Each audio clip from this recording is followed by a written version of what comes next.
Kuna venye nakuja. Sawa. Lakini harakishe. Sawa. Acha. Ndawalipisha extra time. Ya kisukwe mpole wewe na wewe nini? Oh, sawa.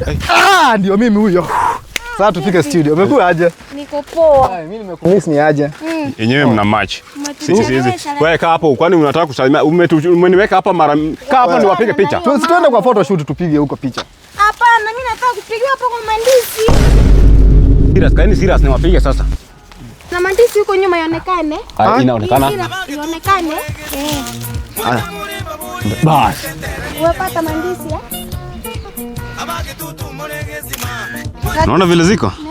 Hebu nitumie nitumie tu saa hii. Sitawatumia saa hii juu. Studio yangu iko hapa juu.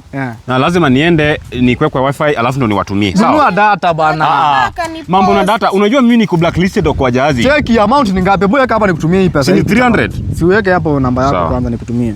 Imeingia. Nunua data sasa. Sasa nitanunuaje? Nimekuambia niko blacklisted kwa jahazi. Unanunua, nimekutumia pesa, nunua na M-Pesa. Unanunuaje? Kwa na unanuanga na M-Pesa. Enda M-Pesa nikushow. Enda buy goods. Till number. Eka till number na 672 34 68. Eka 23 bob.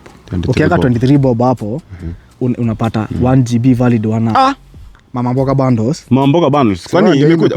Kwani wewe si mkora? Si ndio hiyo bwana. Wewe ni beshe kumbe sasa. Umenichanua manzi. 1 GB. Unaona hata ijakaa. Ijakaa. Tunanunuanga hivyo tukiwa na kwa jahazi. Kwanza mimi na demu wangu tuko na joint kwa jahazi ya 3200 na tujilipa from 2020.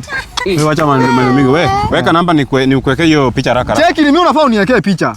Niwekee de. Wewe unaweka namba, hebu kuja hapa. Buda wewe umeamua aje wewe?